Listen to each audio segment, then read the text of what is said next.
39ನೇ ರಾಜ್ಯ ಕಾರ್ಯನಿರತ ಪತ್ರಕರ್ತರ ಈ ಸಮ್ಮೇಳನಕ್ಕೆ ಅನೇಕ ಗಣ್ಯರು ಸಾಕ್ಷಿಯಾಗಿದ್ದೀರಿ. ಎಲ್ಲರಿಗೂ ಕೂಡ ಹೃತ್ಪೂರ್ವಕ ಧನ್ಯವಾದಗಳು. ಇನ್ನೇನು ಕೆಲವೇ ಕ್ಷಣಗಳಲ್ಲಿ ಪ್ರಶಸ್ತಿ ಪ್ರದಾನ ಸಮಾರಂಭ ಆರಂಭ ಆಗುತ್ತೆ. KUWJ ವಾರ್ಷಿಕ ಪ್ರಶಸ್ತಿ ಪ್ರದಾನ ಸಮಾರಂಭ ದಾವಣಗೆರೆಯ ಅಭೂತಪೂರ್ವ ಯಶಸ್ಸಿನ ನಂತರ ಇದೀಗ ತುಮಕೂರಲ್ಲಿ ಅದಕ್ಕಿಂತಲೂ ಹೆಚ್ಚಿನ ಯಶಸ್ಸನ್ನ. Not many weeks you have all read and heard about the brutal murder of the young journalist less than half my age, Mukesh Chandrakar in Bastar. I have myself been interviewed by Mukesh Chandrakar twice in Bastar on YouTube, and he paid a very high price.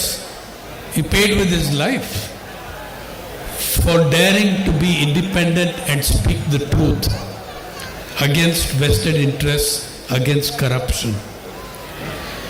In solidarity with the journalists of Bastar and in memory of Mukesh Chandrakar, may I ask all of you to rise and observe a moment's silence in memory of Mukesh Chandrakar.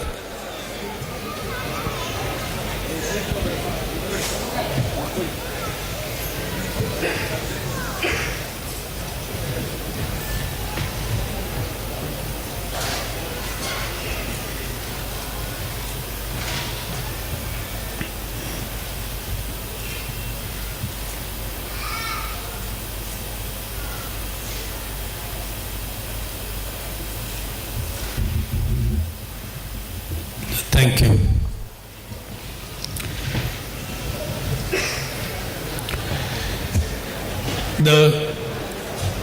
The murder of Chandrakar gives you a very good idea of why India is ranking 159 in the World Press Freedom Index. Many African and Latin American countries are doing better in the Press Freedom Index than India is doing in the World Press Freedom Index. Chandrakar's importance you should also understand. I mean, he is from Bastar, but hundreds of young journalists who have been driven out of their commercialized newspapers, they have taken to YouTube. Chandrakar was a journalist writing in the newspapers. But I want to also say how extremely well the young journalists all over the country have taken to YouTube. I don't know how long that freedom will last. But if you look at the 2024 June election results, the only people, the only media, the only journalists who predicted that the ruling party would lose 40 seats in Uttar Pradesh, they were not from any channel or newspaper. They were young independent journalists on YouTube in Uttar Pradesh. They predicted that the BJP would lose 40 seats. I did not believe them when they were telling me that, but they did it. All of them have had experience as journalists in newspapers like you and me. I want to make 3 points, and that's it today. Look, where are we today in the media? Where are we going? And what are the things that are lying ahead of us? On March 31st last year, March 31st, 2024, the giant service analysis agency, Ernst & Young, many of you heard of EY, Ernst & Young, they bring out a report every year on the financial value of the Indian media. First, I want to say that there has been a divorce between media and journalism. Journalism is what you and I do for a living. media have gone away from journalism. They are corporate entities. They exist to make money. They exist for profit. If the news goes against their profit, they will kill that news. I'll give you 3-4 examples. Ernst & Young calculated that on March 31st, end of financial year, March 31st, 2024, the value of the Indian media, and they're only talking about listed media companies listed on the exchange, the value of the Indian media was 2.32 trillion rupees. Trillion is 12 zeros. 2.32 trillion rupees was $28 billion at that time. Okay, please note that the value, personal wealth of the biggest media owner is Mr. Mukesh Ambani. His personal wealth of $118 billion is 3.5 times the total value of the Indian media. Okay? He is also the biggest owner of the media.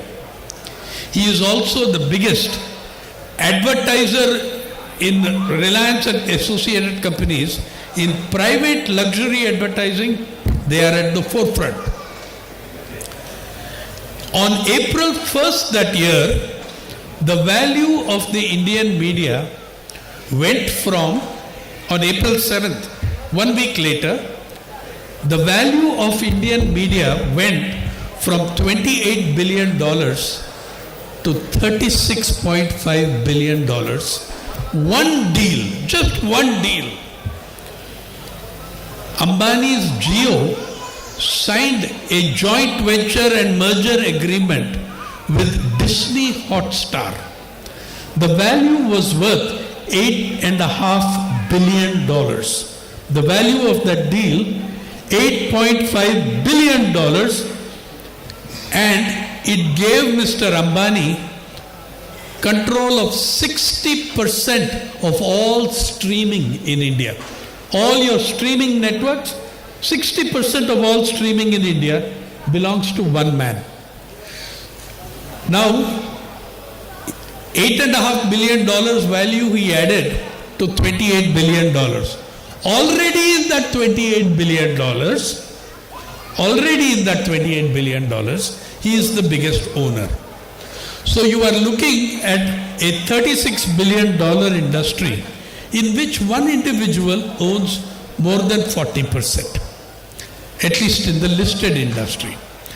Please also, when you watch your television, you see ETV Kannada, ETV Malayalam. These are not owned by Enadu TV, they are owned by Mr. Ambani.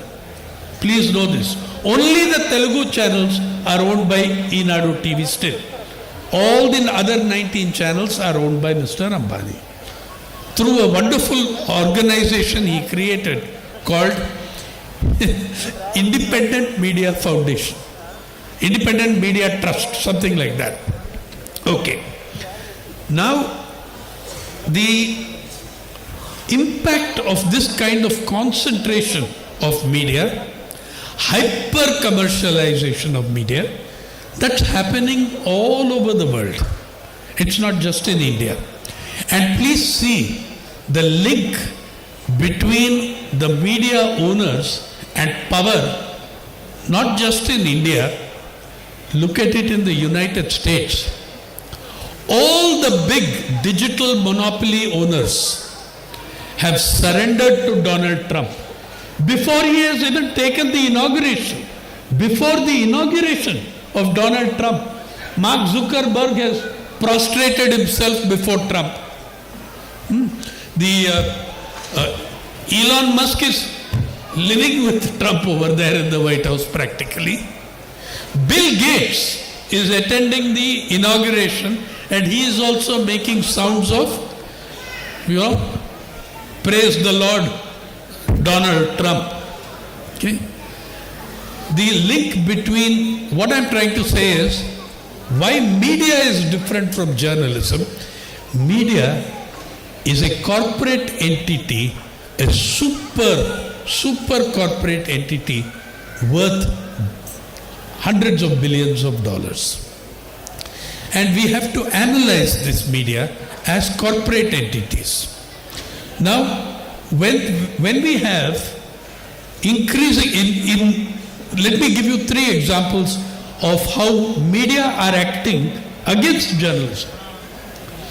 On March 24th, midnight of 24th, 2020, Mr. Modi declared lockdown for 1.4 billion people with 4 hours notice. What then happened? One good thing the Modi government did. The only action of the Modi government that I publicly praised, they listed media in essential industries. They listed media in essential industries. What is becoming essential service? What does it mean? For instance, you cannot be retrenched, you cannot be sacked. Can we, in the middle of a crisis, shut down the police force and the fire brigade? You cannot. That's what essential service means. And yet, so we were declared, first time in Indian history, you and I were declared an essential service.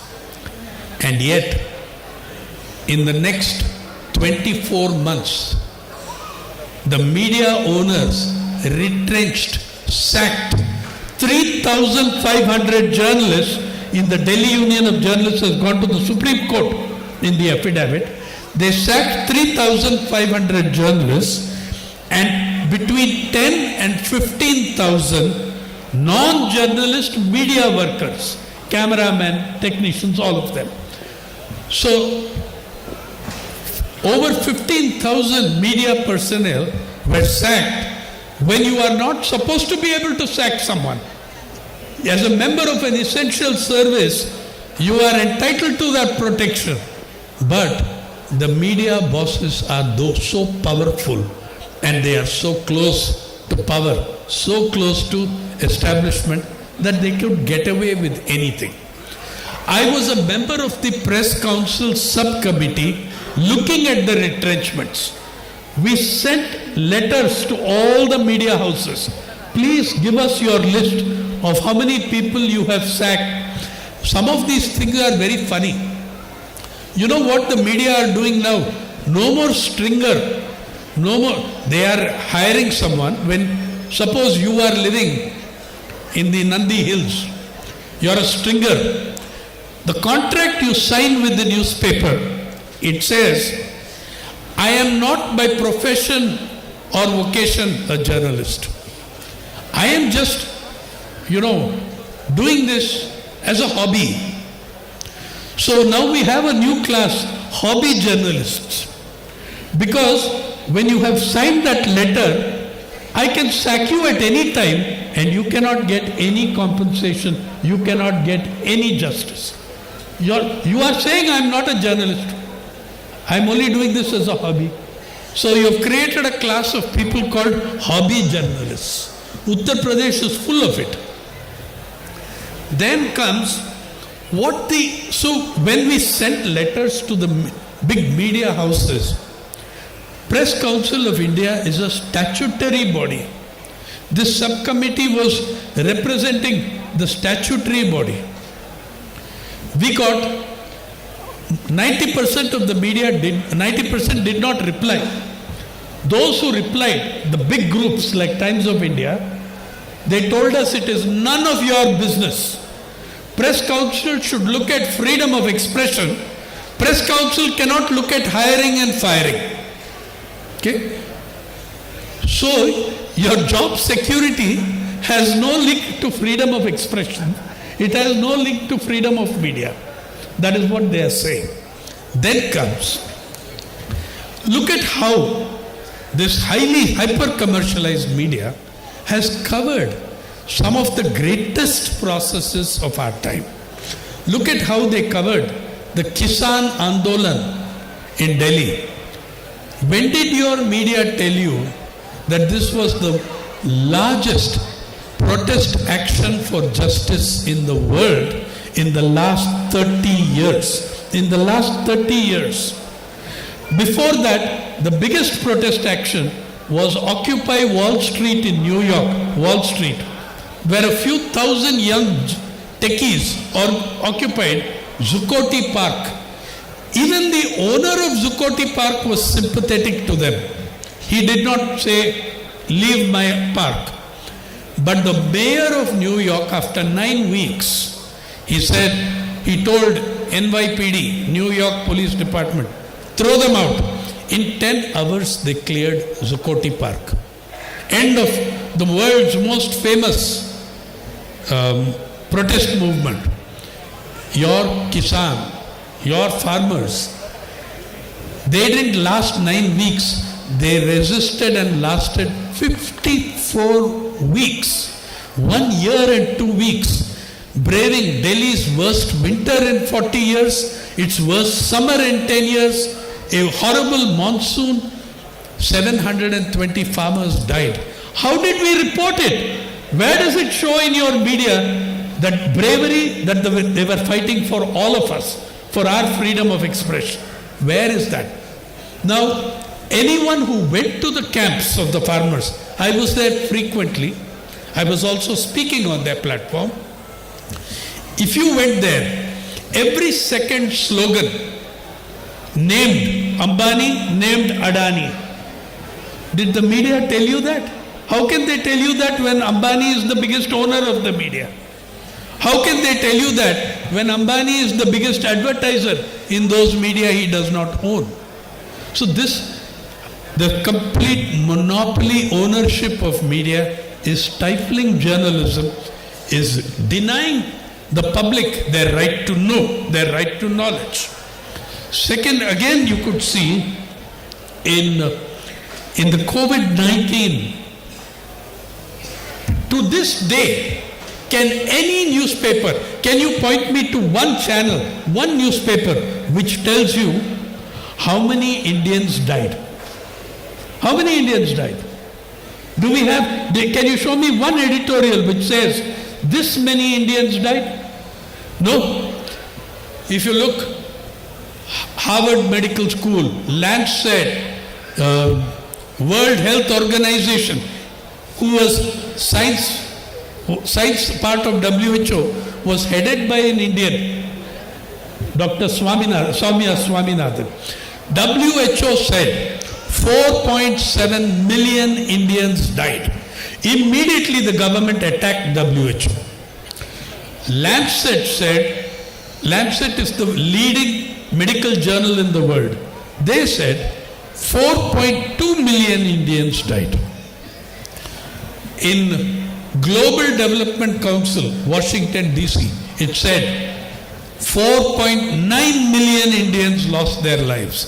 Johns Hopkins University gave 3 estimates, different methodologies, but all 3 methodologies showed that more than 4 million people had died. But what did Government of India say and what did our media say? Government of India said 4,86,000 people died. Once the Vishwaguru has spoken, the media dare not question. Once the Vishwaguru says not even 500,000, does the media dare question it? Where is the courage of this media that we were so proud of for its role in the freedom struggle, for its role in Indian history, a media that is the child of the freedom struggle? Okay? Now, when 2 crore and more people walked back to their villages in COVID, the so-called reverse migrations, nobody covered them beyond the city boundaries. In People's Archive of Rural India, which I represent, our reporters went back with them to the villages. Otherwise, the newspapers which have the money to send correspondents to Davos to cover World Economic Forum in the world's costliest city in December. They don't have the money to send a correspondent to Marathwada or northern Karnataka to cover the drought. Yeah? They don't have 20,000 rupees to spend, but they'll spend 5 lakhs sending a correspondent to cover World Economic Forum in Davos. The fundamental feature of our time is the disconnect between mass media and mass reality.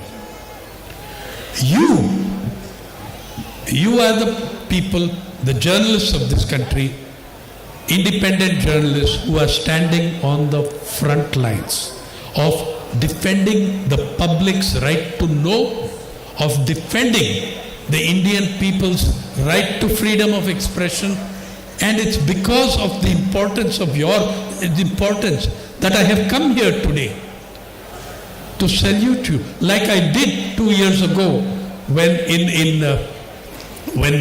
when you had the Lit Fest in Karnataka, where you felicitated a handcart driver whose cart had been destroyed, the watermelon Nasir Khan had been destroyed. Karnataka has stood up. The writers, journalists, reporters of Karnataka have stood up. Some of them have paid a terrible price. M.M. Kalburgi was an academic, but he was also a prolific columnist and writer. He paid the price. Gauri Lankesh paid the price. I say this to say that Karnataka's journalists have stood at the forefront of the defense of freedom of expression.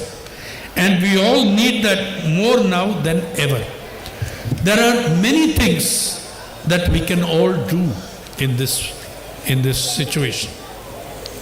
One, please strengthen your unions.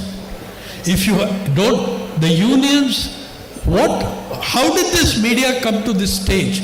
Because in the 1980s, the Maliks introduced contract system, 11-month contract system. And with that, all the unions collapsed. Who will join the union if the Times of India management is watching them? They are not going to join the union. So this was one. If the death of the unions will mean the death of independent journalism. Yes, you can do independent journalism outside the mainstream media, but you do not have that reach. And you can see what is happening to those YouTube journalists of Bastar and UP. They have no great organization to protect them and cover them. One is strengthen the union movements. And lastly, what we need to do also is to fight for anti-monopoly laws, to see that monopolies are broken down. You have done this in the past, in 1969, bank nationalization, etc. Even the United States has anti-monopoly laws in the media, but not India. I think you have unions, public action, mass movements. That is the way to defend press freedom and freedom of expression in this country. Thank you.